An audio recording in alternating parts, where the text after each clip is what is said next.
सूरजपुर में स्वतंत्रता दिवस का मेला शुरू होने में बस 2 दिन ही बाकी थे। गांव की गलियां रंग बिरंगी पतंगों, मांझे की लट्टुओं और मिठाइयों की दुकानों से सज चुकी थी। बच्चे सुबह से शाम तक पतंग उड़ाने की प्रैक्टिस में जुटे रहते। रामू, जो गांव का सबसे तेज पतंगबाज माना जाता था, इस बार कुछ बड़ा करने की ठान चुका था। मोहन, इस बार मैं ऐसी पतंग लाऊंगा कि गोपाल की सारी हेकड़ी निकल जाएगी। सुना है बाजार में एक नई पतंग वाली आई है, जिसकी पतंगे जादुई है, जादुई। रामू, तू तू उस पतंग वाली की बात कर रहा है? काका कह रहे थे कि वो कोई साधारण औरत नहीं, उसकी पतंगे खरीदने वाले कभी सुखी नहीं रहते। लोग कहते हैं वो चुड़ैल है। अरे, ये सब बूढ़ों की कहानियां हैं। तू डरपोक है, इसीलिए डर रहा है। मैं तो उसकी पतंग जरूर लूंगा। चल, मेले में चलते हैं और वहां जाकर मजे करेंगे। मोहन ने मना करने की काफी कोशिश की, लेकिन रामू की जिद के आगे उसकी एक न चली। उसी शाम रामू अपनी छोटी बहन शांति को भी मेले में साथ ले गया। शांति को मेले में जाना और उसकी रौनक बहुत पसंद थी, लेकिन उसे अपनी माँ की बातें याद थी। भैया, माँ ने मना किया था कि उस पतंग वाली से कुछ मत लेना। वो कहती हैं कि उसकी पतंगे शापित हैं, इसलिए हमें माँ की कही बात माननी चाहिए। शांति, तू भी माँ की तरह डरपोक बन रही है।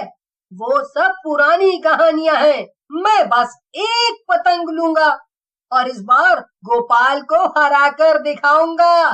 देखता हूँ इस बार वो कैसे जीतेगा मेरे से पतंगबाजी में। इस बार उसकी पतंग काट कर उसे मजा चखाऊंगा। शांति चुप रही, लेकिन उसके मन में एक अजीब सा डर था। रामू, मोहन और शांति बाजार में घूम रहे थे। तभी उनकी नजर एक अजीब सी दुकान पर पड़ी। ये दुकान मेले के सबसे कोने में एक पुराने बरगद के पेड़ के नीचे थी। दुकान पर एक औरत बैठी थी, जिसका चेहरा लंबे घूंघट से ढका हुआ था। देख मोहन, ये पतंगे तो जादू जैसी हैं। ऐसी पतंग तो गोपाल के पास भी नहीं होगी। रामू, कुछ ठीक नहीं लग रहा। ये जगह भी अजीब है। वो बरगद का पेड़, लोग कहते हैं कि वहाँ भूत रहते हैं।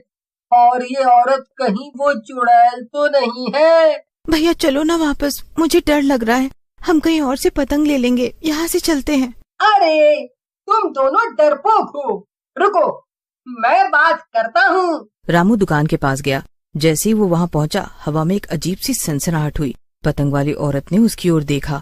उसकी आवाज इतनी गहरी और ठंडी थी कि रामू के रोंगटे खड़े हो गए। बेटा, मेरी पतंग देखने आए हो? ये सिर्फ पतंगे नहीं, सपनों का आसमान है। जो इन्हें उड़ाता है उसकी हर इच्छा पूरी होती है, लेकिन इनके साथ एक शर्त है। क्या शर्त? बताओ ना। इन पतंगों को उड़ाने वाला कभी झूठ नहीं बोल सकता। अगर उसने झूठ बोला तो ये पतंग उसका पीछा नहीं छोड़ेगी। उसकी रूह तक को चैन नहीं मिलेगा। रामू को ये बात थोड़ी अजीब लगी, लेकिन वो इतना उत्साहित था कि उसने ज्यादा नहीं सोचा। उसकी नजर एक लाल पतंग पर पड़ी। मुझे ये लाल वाली पतंग चाहिए। कितने पैसे? पैसे नहीं बेटा, मुझे तो बस तुम्हारा एक वादा चाहिए। वादा करो कि तुम कभी इस पतंग को उड़ाने के बाद झूठ नहीं बोलोगे। हाँ, वादा किया। अब पतंग दो। पतंग वाली चुड़ैल ने पतंग रामू को दे दी। जैसे ही रामू ने पतंग को हाथ में लिया, उसे एक अजीब सी ठंडक महसूस हुई, मानो पतंग में कोई ठंडी हवा बंधी हो। शांति और मोहन डर के मारे पीछे खड़े थे। भैया, ये पतंग मुझे डरावनी लग रही है। इस पर ये निशान भी है। ये कोई तंत्र मंत्र का चिन्ह लगता है। रामू, तूने जल्दबाजी कर दी। चल, इसे वापस कर दे। तुम दोनों पागल हो गए हो क्या? ये बस एक पतंग है। मैं इसे उड़ाकर गोपाल को हराऊंगा। तीनों घर लौट आए।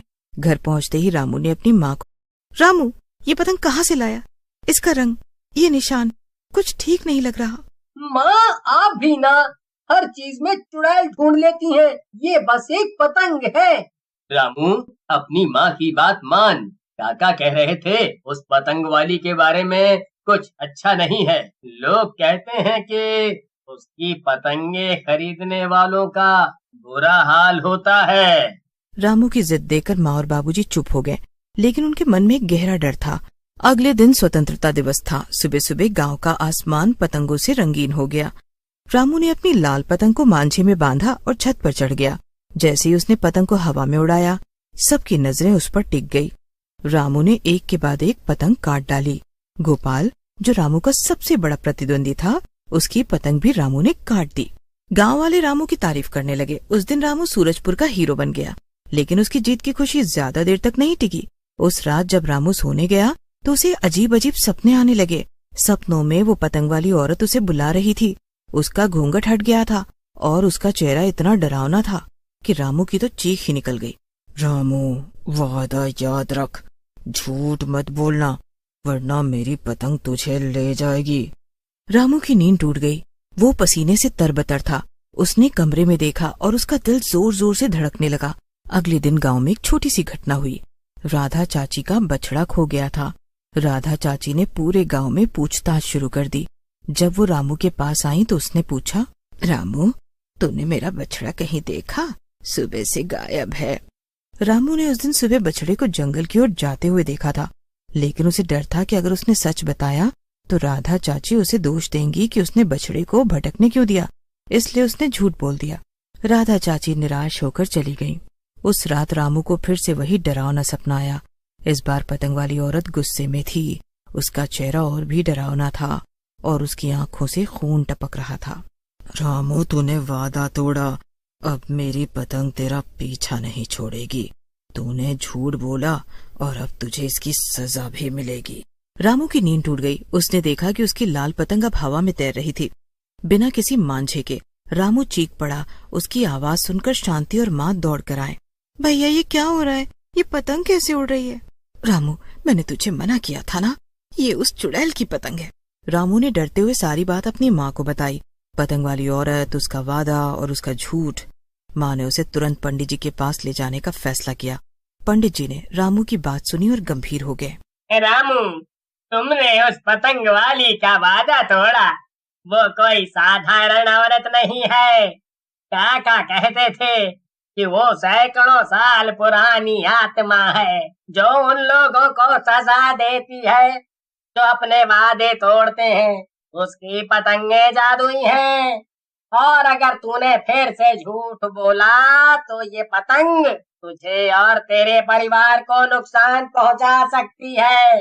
पंडित जी, अब मैं क्या करूं? मैं तो बस एक पतंग उड़ाना चाहता था। सच बोल रामू, सच। राधा को सच बता कि तूने बछड़ा कहाँ देखा। रामू ने पंडित जी की बात मान ली। उसने राधा चाची को सच बताया कि उसने बछड़े को जंगल की ओर जाते देखा था।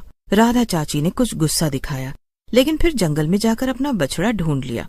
लेकिन पतंग को वापस करने के लिए रामू को उस औरत को ढूंढना था। वो मोहन और शांति को लेकर फिर से मेले में गया, लेकिन इस बार वो दुकान गायब थी। बरगद के पेड़ के नीचे सिर्फ खाली जगह थी। रामू ने पतंग को जलाने का फैसला किया। उसने पतंग को एक खेत में ले जाकर पवित्र अग्नि में जलाया। जैसे ही पतंग जली, एक तेज हवा चली और आसमान में एक काली छाया दिखाई दी। उस छाया में पतंग वाली औरत की डरावनी हंसी गूंजी। तूने सच बोलकर अपनी गलती सुधार ली, लेकिन मेरी पतंग को जलाकर तूने मुझे आजाद कर दिया। अब मैं हर स्वतंत्रता दिवस को वापस आऊंगी। रामू, शांति और मोहन डर के मारे कांप रहे थे। वो भागकर घर लौटे और सारी बात अपनी माँ और बाबूजी को बताई। गांव में ये कहानी फैल गई और लोग पतंग वाली चुड़ैल से डरने लगे। रामू ने उस दिन के बाद कभी झूठ नहीं बोला। हर साल स्वतंत्रता दिवस पर सूरजपुर का मेला लगता है और लोग पतंगे उड़ाते हैं, लेकिन अब कोई भी उस बरगद के पेड़ के पास पतंग खरीदने नहीं जाता, और जो जाता है वो अपने वादे को कभी नहीं तोड़ता।